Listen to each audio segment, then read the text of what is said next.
April 9 മുതൽ 29 വരെ കേരളം ആകാംക്ഷയിലായിരുന്നു. പിന്നീട് 4-ാം തീയതി വരെ കാത്തിരിക്കേണ്ടി വന്നു. 29 എന്ന് പറഞ്ഞ 5 സംസ്ഥാനങ്ങളിലെ തെരഞ്ഞെടുപ്പുമായി ബന്ധപ്പെട്ടാണ് 29 എന്നുള്ള തീയതി പറഞ്ഞത്. പിന്നീട് മെയ് 4-ാം തീയതിയായിരുന്നു വോട്ടെണ്ണൽ.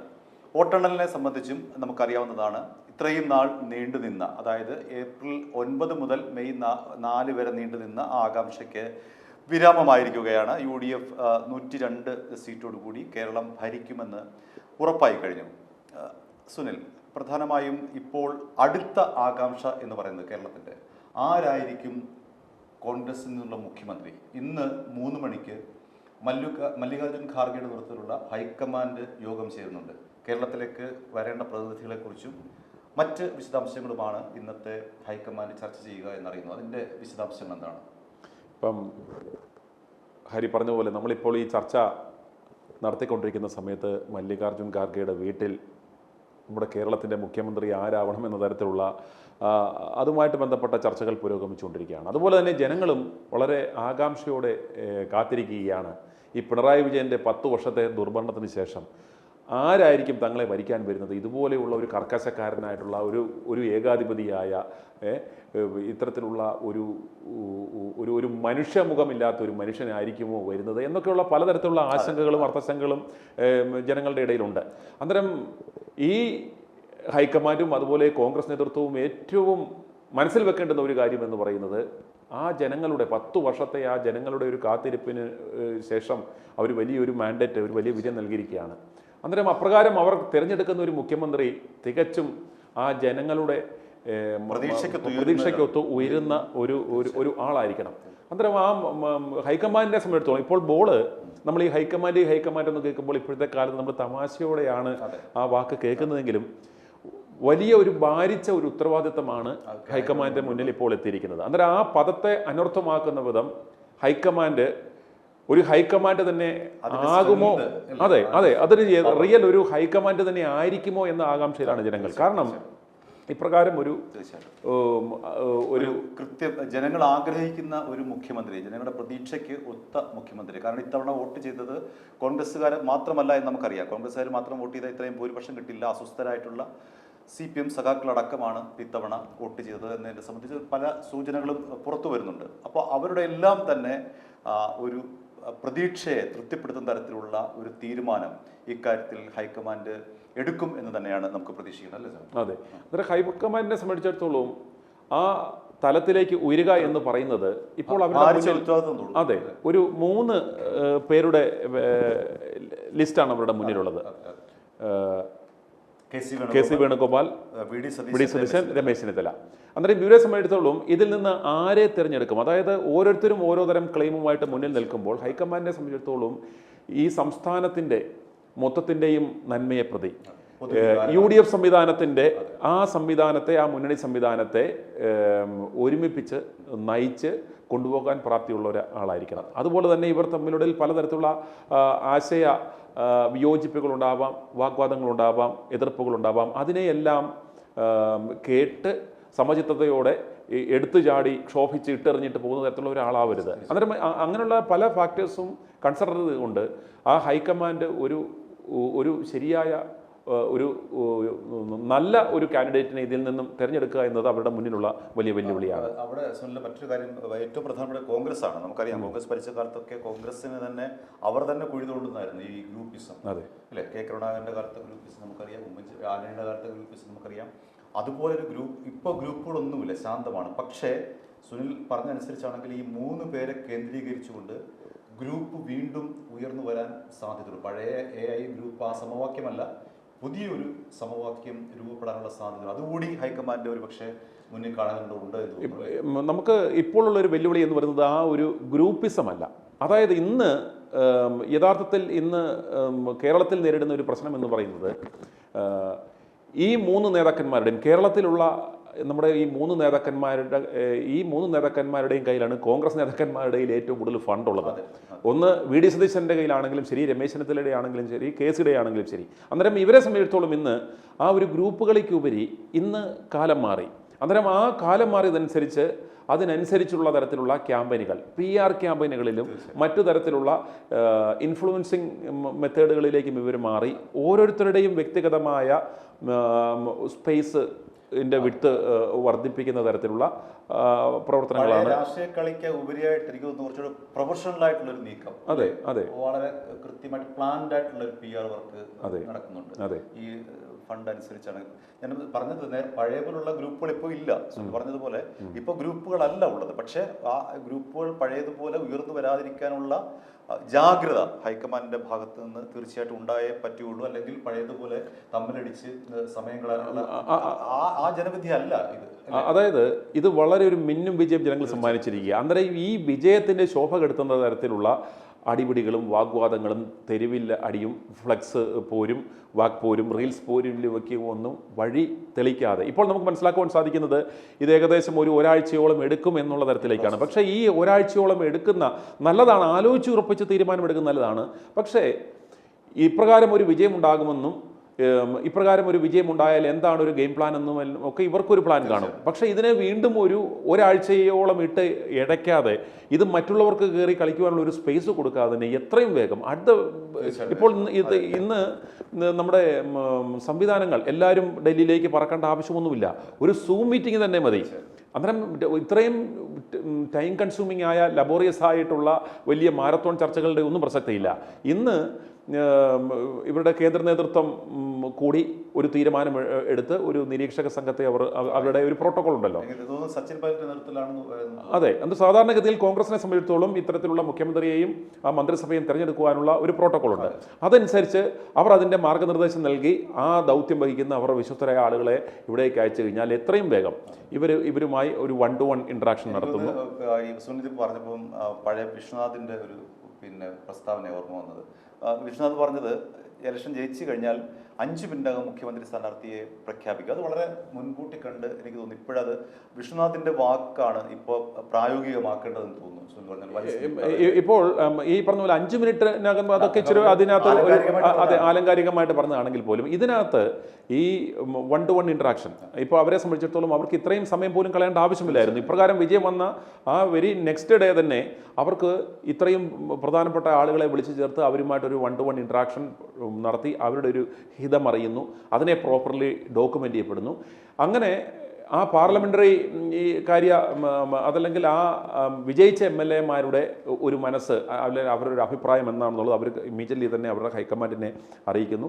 അതോടൊപ്പം തന്നെ പാർട്ടിയിലെ മുതിർന്ന നേതാക്കളുടെയും മറ്റ് ആരുടെയൊക്കെയാണോ സാധാരണ അവർ അഭിപ്രായം തേടുന്നത് അപ്രകാരം തേടി എത്രയും പെട്ടെന്ന് ഇതിൻ്റെ ഒരു ഫൈനൽ വേർഡ് വിതിൻ ഒരു 48 hours ഇപ്രകാരമുള്ള ആശയരൂപീകരണവും ആളുകളുടെ അഭിപ്രായവും എല്ലാം എടുത്ത ശേഷം ഹൈക്കമാൻഡിനെ ഈ ഒരു ടാസ്ക് സാധാരണഗതിയിൽ ഒരു ഒറ്റവരി പ്രമേയം പാസ്സാക്കി ഹൈക്കമാൻഡിനെ അറിയിക്കുന്നതാണ് പതിവ്. ഞങ്ങളിതാ ഇപ്രകാരം ഒരു തീരുമാനമെടുത്തിരിക്കുന്നു, ഇതിൻ്റെ പ്രഖ്യാപനം ഉണ്ടാവണം എന്ന് ഇവർ തമ്മിലൊരു കൺസെൻസ് ഉണ്ടായി അതിൻ്റെ പ്രഖ്യാപനം ഹൈക്കമാൻഡ് നടത്തിക്കഴിഞ്ഞാൽ പിന്നീട് ഇവിടെ ഒരു അവസരവും ഉണ്ടാകാൻ പാടില്ല. പക്ഷേ എനിക്ക് തോന്നുന്നു സുനിൽ പറഞ്ഞത് ശരിയാണ്. കാരണം ഒരു മുന്നൊരുക്കം വേണ്ടിയിരുന്നു ഇക്കാര്യത്തിൽ. കാരണം സർവേകൾ വന്നു, എല്ലാം UDF-ന് അനുകൂലമാണ്. ആ ഘട്ടത്തിൽ പോലും ഇത്തരത്തിൽ ഒരു സ്ഥാനാർത്ഥികളുമായി ഒരു ആശയവിനിമയം നടത്തുകയും നമ്മൾ വന്നാൽ ആരാകണം മുഖ്യമന്ത്രി എന്നുള്ള നിലയിലേക്ക് ഹൈക്കമാൻഡ് ഒരു മുന്നൊരുക്കം നടത്തിയിരുന്നുവെങ്കിൽ ഇത്രയും നീളുകയില്ലായിരുന്നു. മാത്രമല്ല ഈ 3 പേർ തമ്മിലുള്ള ഈ പറയുന്ന PR വർക്കൊക്കെ ചെയ്തിട്ടുള്ള ഇത്തരമൊരു അവസ്ഥയിലേക്ക് എത്തില്ലായിരുന്നു എന്നുകൂടി നമുക്ക് ഇക്കാര്യത്തിൽ മനസ്സിലാക്കാനുണ്ട്, ഈ സന്ദർഭത്തിൽ മനസ്സിലാക്കേണ്ടതുണ്ട്. അത്തരം മുന്നൊരുക്കത്തിന്റെ ഒരു പാളിച്ച് സംഭവിച്ചിട്ടുണ്ടോ ഹൈക്കമാൻഡ്? അല്ല, നമുക്ക് ഈ കാര്യത്തിൽ അതായത് മുഖ്യമന്ത്രിയെ തിരഞ്ഞെടുക്കുന്ന കാര്യത്തിൽ അപ്രകാരം കോൺഗ്രസിന്റെ പാരമ്പര്യം വെച്ച് ഒരു മുന്നൊരുക്കത്തിനൊന്നും ഒരു പ്രസക്തിയില്ല. അതൊന്നും അപ്രായോഗികമായ ഒരു കാര്യമാണ്. കാരണം കോൺഗ്രസിന്റെ AK ആന്റണി തന്നെ എന്ന് പറയുന്നുണ്ട് ഞങ്ങളുടെ തുടക്കം മുതൽ തന്നെ ഇത് അന്നേരം അത് കോൺഗ്രസ് ആണ്. അന്നേരം കോൺഗ്രസിൽ നിന്നാലും അത് പ്രതീക്ഷിക്കുന്നില്ല. പക്ഷേ ഇപ്രകാരം ഒരു അവസരം വീണ് കിട്ടുമ്പോൾ ഒരു പരമാവധി ഒരു 48 മണിക്കൂർ വരെ അല്ലെങ്കിൽ 48 മണിക്കൂർ അല്ലെങ്കിൽ ഒരു 3 ദിവസം വരെ അതിനുവേണ്ടി വിനിയോഗിച്ച് വളരെ ഫാസ്റ്റായിട്ട് തന്നെ ഇതിനകത്ത് മറ്റു തരത്തിലുള്ള കൺഫ്യൂഷനുകൾക്കും വിഴുപ്പലക്കൾക്കും ഒരു അവസരം കൊടുക്കാതെ വളരെ മെറ്റിക്കുലസ്ലി അവർ ഇപ്രകാരം ഒരു ഡിസിഷൻ എടുത്ത് ഇതിനകത്ത് ഒരു അച്ചടക്കം ഉണ്ടാകേണ്ടുന്നത് 2 കൂട്ടരുടെ ഭാഗത്തു നിന്നും. ഇപ്പോൾ സംസ്ഥാനത്ത് വിജയിച്ച നേതാക്കന്മാരും സംസ്ഥാന ഘടകവും എന്താ അവരുടെ ഈ മീറ്റിങ്ങുകളിൽ തുറന്ന ചർച്ചകളും അഭിപ്രായ പ്രകടനങ്ങളും ഒക്കെ നടത്തി വൺസ് അവരൊരു ഡിസിഷൻ ഉണ്ടായി ഇന്നാരെ നമുക്ക് മുഖ്യമന്ത്രിയാക്കാം എന്നൊരു തീരുമാനമുണ്ടായാൽ പിന്നീട് ഒരു അപസ്വരം ഉണ്ടാകുന്നില്ല എന്ന് സംസ്ഥാന ഘടകം തീരുമാനിക്കണം. അതുപോലെ തന്നെ അത് ഹൈക്കമാൻഡിൻ്റെ പ്രഖ്യാപനത്തിന് വിട്ട് കഴിഞ്ഞ് ഹൈക്കമാൻഡ് അപ്രകാരം ഒരു പ്രഖ്യാപനം നടത്തിയിട്ട് വീണ്ടും ഇവിടെ കിടന്ന് അടിപിടിയും കടിപിടിയും കൂടിക്കഴിഞ്ഞാൽ ആ ഹൈക്കമാൻഡിൻ്റെ പ്രസക്തി എന്താണ്? ഒന്നാമത്തെ ഹൈക്കമാൻഡ് എന്ന് കേട്ടാൽ ഇപ്പോൾ ആളുകൾ ചിരിക്കുന്ന ഒരു അവസ്ഥയാണ്. അന്നേരം ആ ഹൈക്കമാൻഡിൻ്റെ വില സംരക്ഷിക്കുമോ കളയുമോ എന്ന് നമുക്കിനി കാത്തിരുന്ന് കാണാം. സുനിൽ പറഞ്ഞ പോലെ സമയം നീളും തോറും പ്രശ്നങ്ങൾ കൂടിക്കൊണ്ടിരിക്കുകയാണ്. അതെ. 3 പേര്, രമേശ് ചെന്നിത്തല ഒരു വഴിക്ക്, വി ഡി സതീശൻ ഒരു വഴിക്ക്, കെ സി വേണുഗോപാൽ. അതുകൊണ്ട് തന്നെ ഈ സമയം വലിയൊരു പ്രശ്നമാണ്. അത് ഒരുപക്ഷെ അത് മുൻകൂട്ടി കണ്ടുകൊണ്ടായിരിക്കണം പി സി വിഷ്ണുനാഥ് ഈ 5 മിനിറ്റ് എന്നുള്ള ആലങ്കാരികമായി പറഞ്ഞത്. കോൺഗ്രസിനെ സംബന്ധിച്ച് സമയം ഒരു പ്രശ്നമാണ്. സമയം കൂടുന്തോറും ഈ പറയുന്ന സങ്കീർണത അതിൽ കൂടുതൽ ഉടലെടുക്കും. അത്തരത്തിലുള്ള ഒരു സംവിധാനമാണ് കോൺഗ്രസിൻ്റെതെന്ന് നമുക്ക് അതിൻ്റെ ചരിത്രം പരിശോധിച്ചാൽ നമുക്ക് മനസ്സിലാകും. ഇപ്പോഴും അത്തരം ഒരു സാഹചര്യം രൂപപ്പെട്ടിട്ടുണ്ടോ സുനിൽ? നമുക്ക് ഈ ഒരു അവസരത്തെ ഘട്ടത്തിൽ അങ്ങനെ പറയാൻ കഴിയുമോ? കാരണം ഇന്നലെ റിസൾട്ട് വന്നു, ഇന്നിപ്പോൾ പിന്നെ 3 മണിക്ക് യോഗം കൂടുകയാണ്. അപ്പോൾ അങ്ങനെയുള്ള ഒരു മുൻകൂട്ടി പറച്ചിലിനുള്ള ഒരു സാധ്യത ഉണ്ടോ? അവർ ലേറ്റായി, ഹൈക്കമാൻഡ് ലേറ്റായി പോയോ എന്നുള്ള ആശങ്കയ്ക്ക് അടിസ്ഥാനമുണ്ടോ? ഇല്ല, അങ്ങനെയുള്ള ഇപ്പോൾ ഇതാ ഇന്നലെ തെരഞ്ഞെടുപ്പ് പ്രഖ്യാപനം വന്നു കഴിഞ്ഞു. അന്നേരം ഇപ്പോൾ അവർ മീറ്റിംഗ് കൂടുകയാണ്. ഇനിയുള്ള സമയം പോലും കളയാതെ, അതായത് ഇത്തരത്തിലുള്ള ഒരു വിഴുപ്പലക്കലിന് പ്രത്യേകിച്ച് ആളുകൾ കാത്തിരിക്കുകയാണ്. ഇപ്പം പരാജയപ്പെട്ട LDF ആണെങ്കിലും ശരി, BJP ആണെങ്കിലും ശരി, അവർ കാത്തിരിക്കുന്നത് ഓൾറെഡി അവരൊരു നെറേറ്റീവ് കൊടുത്തിട്ടുണ്ടായിരുന്നു. ഇവർ തമ്മിലടിയായിരിക്കും, വിജയിച്ചു കഴിഞ്ഞാൽ മുഖ്യമന്ത്രി കസേരയ്ക്ക് വേണ്ടിയുള്ള അടിക്കായിരിക്കും തുടർന്നുള്ള ദിവസങ്ങളിൽ കേരളം സാക്ഷ്യം വഹിക്കുന്നത് എന്ന് കൃത്യമായിട്ട് അവർ പറഞ്ഞു വെച്ചിട്ടുണ്ട്. ആ പറഞ്ഞത് കണ്ടോ, ഞങ്ങൾ പറഞ്ഞത് ഇതാ യാഥാർത്ഥ്യമായി എന്ന് പറയിപ്പിക്കാനുള്ള അവസരം ദയവായി കോൺഗ്രസ് നേതൃത്വം കൊടുക്കരുത്.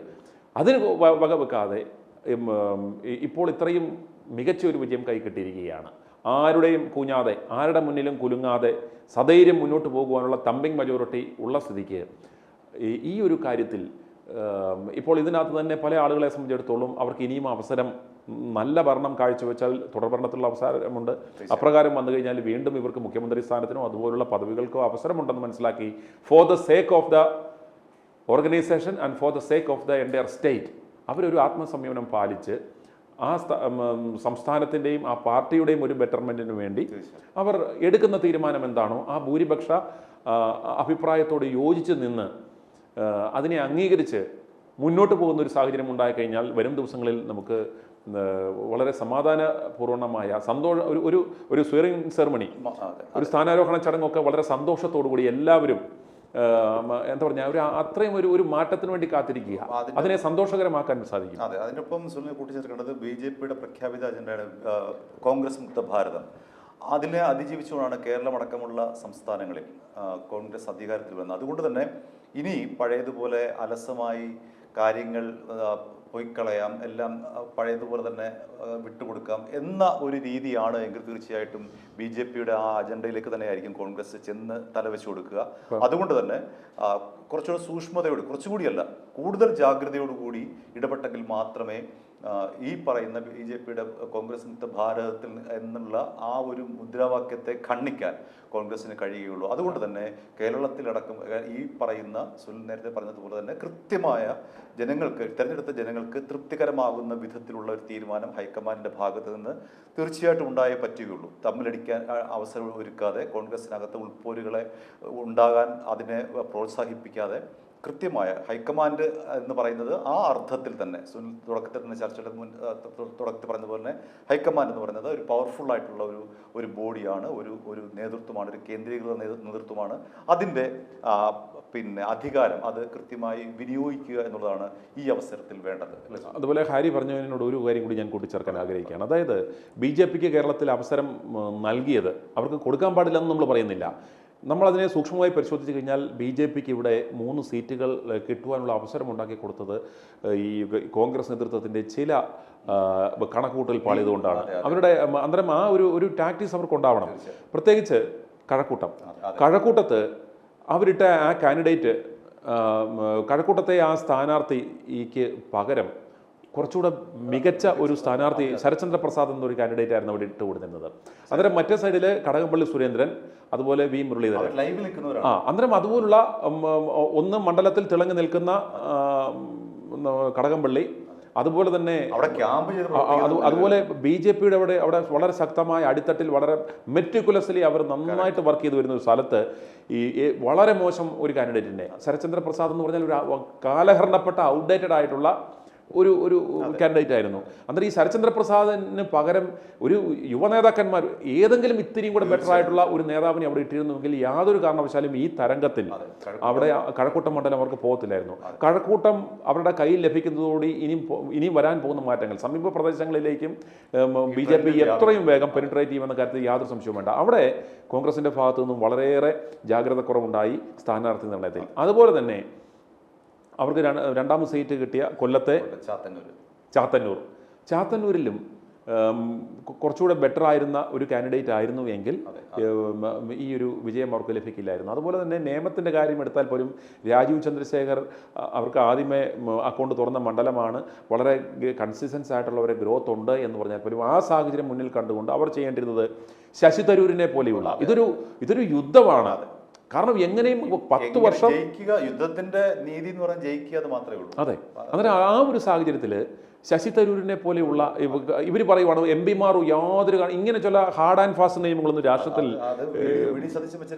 അതെ, അന്നേരം അങ്ങനെയുള്ളൊരു ഹാർഡ് ആൻഡ് ഫാസ്റ്റ് നിയമങ്ങൾ ഈ രാഷ്ട്രത്തിൽ ഉണ്ടാകാൻ പാടില്ല. അന്നേരം ഇതുപോലെ ഒരു ടഫസ്റ്റ് ടെറൈനാണ് തങ്ങളുടെ കയ്യിൽ നിന്നും ഒഴുകിപ്പോകുന്ന ഒരു മണ്ഡലമാണെന്ന് മനസ്സിലാക്കി അതിനെ അറസ്റ്റ് ചെയ്യണമെങ്കിൽ ഇവരുടെ വളർച്ച തടയണമെങ്കിൽ അവിടെ ചെയ്യുന്നത് ശശി തരൂരിനെ പോലെയുള്ള ഒരു കാൻഡിഡേറ്റിനെ അവിടെ ഇദ്ദേഹത്തിന് പകരം അവിടെ ഇട്ടുകൊടുത്ത് നന്നായിട്ട് അവിടെ വർക്ക് ചെയ്തിരുന്നുവെങ്കിൽ ഈ ഗതികേട് അവർക്ക് ഉണ്ടാകത്തില്ലായിരുന്നു. ശബരിനാഥ് ഇപ്പോഴും ജി കാർത്തികേയന്റെ മകൻ എന്നതിനപ്പുറത്തേക്ക് സ്വന്തം ഒരു രാഷ്ട്രീയ വ്യക്തിത്വം സ്ഥാപിച്ച ആളല്ല. ചാണ്ടിയുമ്മനെ പോലല്ല. ചാണ്ടിയുമ്മൻ കൃത്യമായിട്ട് തന്റെ രാഷ്ട്രീയ വ്യക്തിത്വം തെളിയിച്ച ആളാണ്. ഉമ്മൻചാണ്ടിയുടെ മകൻ എന്ന അപ്പുറത്തേക്ക് അതിനൊക്കെ അപ്പുറത്തേക്ക് അദ്ദേഹം വളർന്നു കഴിഞ്ഞു, രാഷ്ട്രീയമായി വളർന്നു കഴിഞ്ഞു. അങ്ങനെ ശബരിനാഥിന് വളരാൻ കഴിഞ്ഞിട്ടില്ല. അദ്ദേഹം ഇപ്പോഴും ആ ജി കാർത്തികേയന്റെ മകൻ എന്ന നിലയിൽ ഒരു വാർഡ് കൗൺസിലറാണ് അദ്ദേഹം. ഇതുപോലെ ഈ രണ്ട് വലിയ ശക്തികൾ ഏറ്റുമുട്ടുന്ന ഈ നിയമത്ത് സുനിൽ പറഞ്ഞാൽ കൊണ്ടുകളഞ്ഞ ഒരു നേർച്ചക്കോഴി, ചുമ്മാ തലക്ക് ഒഴിഞ്ഞ് നമ്മൾ കളയൂലേ, പോയാൽ നമുക്കിത് ചീളാന്നുള്ള തരത്തിൽ നേർച്ചക്കോഴി പോലെ തലക്ക് ഒഴിഞ്ഞ് കളഞ്ഞ ഒരു മാത്രമല്ല നിയമം രാജ്യം മുഴുവൻ ഒറ്റുനോക്കുന്ന സ്റ്റേറ്റ് പിന്നെ കോൺസ്റ്റിറ്റ്യൂഷനാണ് നിയമം. കാരണം കേരളത്തിൽ ആദ്യമായിട്ട് 2016 ഓ രാജഗോപാൽ അക്കൗണ്ട് തുടങ്ങിയ മണ്ഡലമാണ്. അപ്പൊ ആ അക്കൗണ്ട് തുറന്ന മണ്ഡലത്തിൽ ആ ഒരു ബോധം പോലും ഇല്ലാതെ വളരെ വീക്കായിട്ടുള്ള ഒരു സ്ഥാനാർത്ഥിയെ കൊണ്ടിടുക എന്ന് പറയുന്നത് നേർച്ചക്കോഴി കണക്ക് തന്നെയാണ്. അതുപോലെ മറ്റൊരു കാര്യം ശ്രദ്ധിച്ചു, ധർമ്മടത്ത് പിണറായി വിജയൻ എന്ന് പറയുന്ന കേരളത്തിന്റെ മുഖ്യമന്ത്രി, അതായത് അവിടുന്ന് വിജയിച്ചു കഴിഞ്ഞാൽ മൂന്നാമതും തുടർഭരണം പ്രതീക്ഷിക്കുന്ന ആ ധർമ്മടത്ത് AICCയുടെ പ്രാഥമിക ലിസ്റ്റ് വന്നപ്പോൾ നമ്മുടെ ഷാഫി പറമ്പിലിനെ ആയിരുന്നു അവിടെ ധർമ്മടത്ത് കാൻഡിഡേറ്റ് ആയിട്ട് അവർ സജസ്റ്റ് ചെയ്യുന്നത്. ഈ സ്ഥാനത്ത് ഷാഫി ആയിരുന്നുവെങ്കിൽ അവസ്ഥ ഒന്ന് ഓർത്ത് നോക്കി. ഇത് ആ പാവപ്പെട്ട ചെറുപ്പക്കാരൻ ഇന്ന് അദ്ദേഹത്തിൻ്റെ ബൈറ്റ് നമ്മുടെ അടുത്ത വാർത്തയിൽ വരുന്നുണ്ട്. ആ ചെറുപ്പക്കാരൻ വളരെ സങ്കടത്തോടെ പറയായിരുന്നു, എന്നെ സ്ഥാനാർത്ഥിയായിട്ട് പ്രഖ്യാപിച്ചിട്ട് ഞങ്ങളുടെ ഒരൊറ്റ നേതാക്കന്മാർ പോലും വന്നില്ല.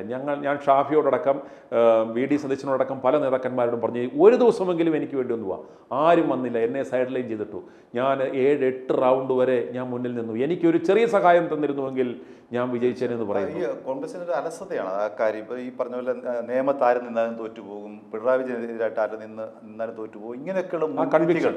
ഇങ്ങനെയൊക്കെയുള്ള മുൻവിധികൾ ഒഴിവാക്കിയിരുന്നെങ്കിൽ തീർച്ചയായിട്ടും ഈ ധർമ്മടത്തും നേമത്തും കോൺഗ്രസിന് നിസ്സാരമായി വിജയിക്കാവുന്ന കാര്യമുണ്ടായിരുന്നുള്ളൂ. അക്കാര്യത്തിൽ കോൺഗ്രസ് നേതൃത്വത്തിന് വലിയൊരു വീഴ്ച തന്നെ സംഭവിച്ചു എന്ന് നമുക്ക് പറയേണ്ടി വരും. യാതൊരു സംശയവും വേണ്ട. ഇതാ പറഞ്ഞത്, ഇവർ ഇത്രയും മിന്നും വിജയം 100 സീറ്റ് നേടും എന്നൊക്കെ പറയുമ്പോഴും പിണറായി വിജയന്റെ ആ വെറുപ്പിക്കൽ എന്ന ഇൻവെസ്റ്റ്മെന്റിൽ മാത്രം ലക്ഷ്യം വെച്ച് നോക്കിക്കൊണ്ടുപോയ ഇവര് ഇതുപോലത്തെ സുപ്രധാനപ്പെട്ട കാര്യങ്ങൾ ഇവര് അതെന്ന് പറഞ്ഞാൽ കുറ്റകരകരമായ മരണകരമായ അനാസ്ഥയാണ്. പാർട്ടിയുടെ ആർട്ടറി കട്ട് ചെയ്യുന്ന തരത്തിലുള്ള ഒരു ഡിസിഷൻ ആയി പോയി. അത് മാത്രമല്ല ഇതൊക്കെ A+ മണ്ഡലങ്ങളെ ഇവർക്ക് അറിയാം. പിന്നെ ചാത്തന്നൂർ A+ ആണെന്നറിയാം, പിന്നെ കഴക്കൂട്ട A+ എന്നറിയാം, നിയമം A+ എന്നറിയാം. ഇതൊക്കെ അതായത് രണ്ട് കാര്യങ്ങളുണ്ട്. ഒരു യുദ്ധത്തിൽ തന്ത്രം മെനയുമ്പോൾ ആ ടെറൈൻ്റെ എത്രത്തോളം നമുക്ക് അപകടകാരിയാണ്, ടഫസ്റ്റ് ടെറൈൻ ആണെന്നുള്ള അസസ്മെന്റ് ആരാ? ഓപ്പോസിറ്റ് സൈഡിലാണ് നിൽക്കേണ്ടത്. ഇത് കോൺഗ്രസ്സുകാർ അസസ് ചെയ്യേണ്ടതാണ്. മറ്റവർ തന്നെ അസസ് ചെയ്ത് പറയുന്നു ഇതാ ഞങ്ങളുടെ A+ ആണെന്ന് പറയുമ്പോഴത്തേക്ക് ഇവർക്ക് വലിയ തലമുണ്ടാക്കേണ്ട കാര്യമില്ല. ആ A+ കാറ്റഗറിയുടെ ഫീച്ചേഴ്സ് എന്താണെന്ന് മനസ്സിലാക്കി കഴിഞ്ഞ് കഴിഞ്ഞാൽ അവർ അതിൻ്റെ ആ സ്റ്റാറ്റിസ്റ്റിക്സ് ഒക്കെ എടുത്തിട്ട് അവർക്ക് കൃത്യമായിട്ടുള്ള ഒരു സ്ട്രാറ്റജി ഉണ്ടാക്കണമായിരുന്നു. ഇത് സ്ട്രാറ്റജിയില്ല, ഒന്നുമില്ല. വെറുതെ നിന്നങ്ങ് ആ ഒഴുക്കിനൊത്തുപോയി പറയുക ഞങ്ങൾക്ക് 100 കിട്ടും 125 കിട്ടും എന്ന് പറഞ്ഞു പോയതല്ലാതെ അത്തരത്തിലുള്ള ഒരു മെറ്റിക്കുലസ് ആയിട്ടുള്ള പ്ലാനിംഗ് ഒന്നും ഉണ്ടായിട്ടില്ല. എനിവേ നമ്മൾ വളരെ പ്രധാനപ്പെട്ട ഒരു നീക്കം ഇന്ന് നടന്നിട്ടുണ്ട് സുനിൽ. പിന്നെ കെ സി വേണുഗോപാലിനെ അനുകൂലിച്ചുകൊണ്ട് കെ സുധാകരൻ രംഗത്ത് നമുക്കൊക്കെ അറിയാം. അദ്ദേഹത്തിൻ്റെ ഫേസ്ബുക്ക് പേജിൽ കൂടിയാണ് അദ്ദേഹം അത് പ്രഖ്യാപിച്ചത്. കെ കരുണാകരനും എ കെ ആന്റണിക്കും ഉമ്മൻചാണ്ടിക്കും വയലാർ രവിക്കും ശേഷം ആണ് കെ സി വേണുഗോപാൽ കേരളത്തിലെ നയിക്കേണ്ടത് എന്നർത്ഥത്തിൽ ആ നേതൃനിരയിലാണ് അദ്ദേഹം കെ സി വേണുഗോപാലിനെ പ്രതിഷ്ഠിച്ചത്. അത്തരത്തിൽ കെ സി വേണുഗോപാലിന് പരസ്യമായിട്ടുള്ള ഒരു പിന്തുണ നൽകിയ ആളാണ് കെ സുധാകരൻ. അദ്ദേഹം കെ സുധാകരൻ എം പി ഇന്ന് ഇടഞ്ഞു നിൽക്കുന്നത്, അതായത് മുരളീധരൻ വി ഡി സതീശനോട് അടുത്ത് നിൽക്കുന്ന ആളാണെന്ന് നമുക്ക് എല്ലാവർക്കും അറിയാം.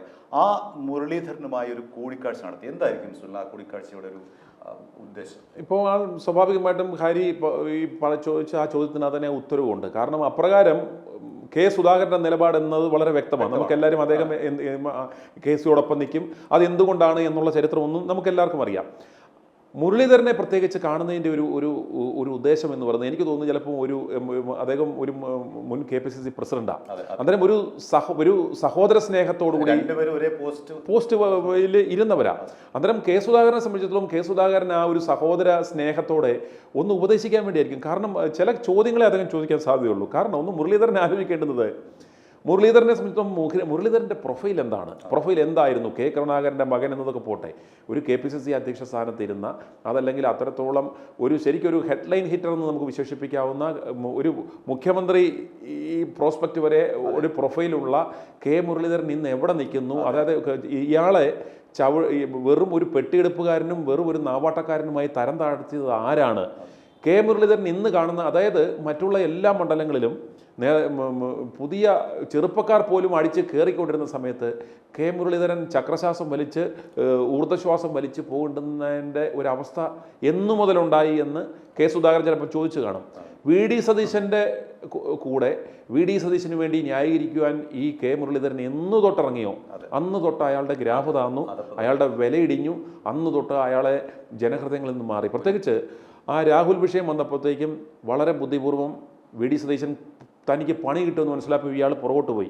എന്നിട്ട് ഈ കെ മുരളീധരനെയും അതുപോലെ തന്നെ ഈ രാജ്മോഹൻ ഉണ്ണിത്താനെയും ഒക്കെ പ്രഖ്യാപനങ്ങളൊക്കെ നടത്തി. രാജ്മോഹൻ ഉണ്ണിത്താൻ ഏതായാലും ഇല്ലാന്ന് മനസ്സിലായ വേറെ പരിക്ക് പറ്റത്തില്ല. തദ്ദേശ തെരഞ്ഞെടുപ്പിൽ നോക്കുക, മറ്റുള്ള എല്ലാ സ്ഥലങ്ങളിലും വമ്പിച്ച ഭൂരിപക്ഷം ഉണ്ടായപ്പോൾ കെ മുരളീധരൻ നേതൃത്വം കൊടുത്ത തിരുവനന്തപുരം കോർപ്പറേഷനിൽ എന്ത് സംഭവിച്ചു എന്നറിയാം.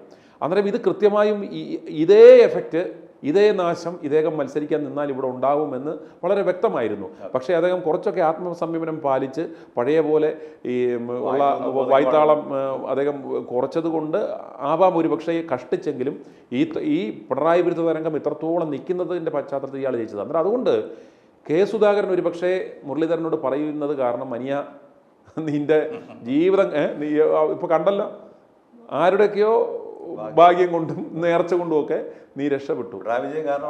പിണറായി വിജയൻ, അതെ, പിണറായി വിജയന്റെ ആ വെറുപ്പീര് കൊണ്ട് എൻ്റെ പൊന്നുമോനെ നീ എങ്ങനെയോ നീ രക്ഷപ്പെട്ടു. അതുകൊണ്ട് ഇനി നിന്റെ ആപ്പീസ് പൂട്ടായി പോകാതിരിക്കണേ, നീയെങ്കിലും നീ നന്നാകണമെന്നുണ്ടെങ്കിൽ ഏക പോം വഴി എന്ന് പറഞ്ഞാൽ നിലവിലത്തെ സാഹചര്യത്തിൽ ഈ ഒതുക്കീശൻ്റെ കൂടെ അല്ലെങ്കിൽ ഇത്തരത്തിലുള്ള ഈ കുഴിപ്പളവൻ്റെ കൂടെ നിന്നാൽ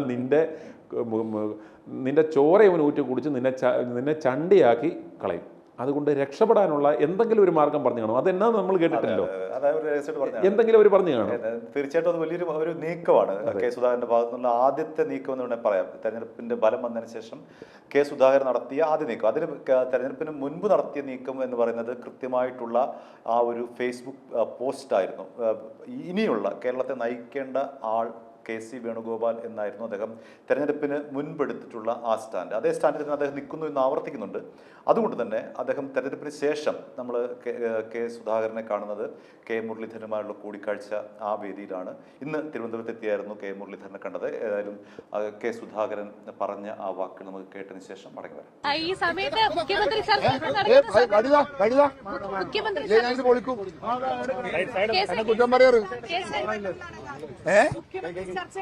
അത് പാർട്ടി ചർച്ച ചെയ്യും. അത് കെ സുധാകരനും മുരളി ചെയ്യേണ്ടതല്ല. അതിന് ഹൈക്കമാൻഡ് ഉണ്ട്. ഹൈക്കമാൻഡ് ചർച്ച ചെയ്യും. അല്ല, അത് മുഖ്യമന്ത്രി ആവണം എന്ന് അന്ന് പറഞ്ഞത് ആ സാഹചര്യം ഇപ്പോഴും ഉണ്ടാവും. അല്ല, ഉറച്ചു നിൽക്കാതൊന്നുമില്ല. ഞാൻ പൂയിലൊന്നുമല്ല ഉള്ളത്, മണ്ണിലൊന്നുമല്ല ഞാനുള്ളത്. മാറണമെന്ന് താങ്കൾ ആഗ്രഹിക്കുന്ന ആരാണ്? അതിൽ ഇനി അത് പറയാൻ കഴിയില്ല. ഇപ്പൊ പറയാൻ പറ്റില്ല. അതൊക്കെ പഴയ നിലപാടില്ല, എപ്പോഴും പുതിയ നിലപാടാണ്. ആരും അതിനും നടത്തിയില്ല. i2i ന്യൂസ് സബ്സ്ക്രൈബ് ചെയ്തിട്ടില്ലാത്തവർ ഇപ്പോൾ തന്നെ സബ്സ്ക്രൈബ് ചെയ്യുക. നോട്ടിഫിക്കേഷൻ ലഭിക്കുവാൻ ബെൽ ബട്ടണും അമർത്തുക. i2i news, an eye for truth.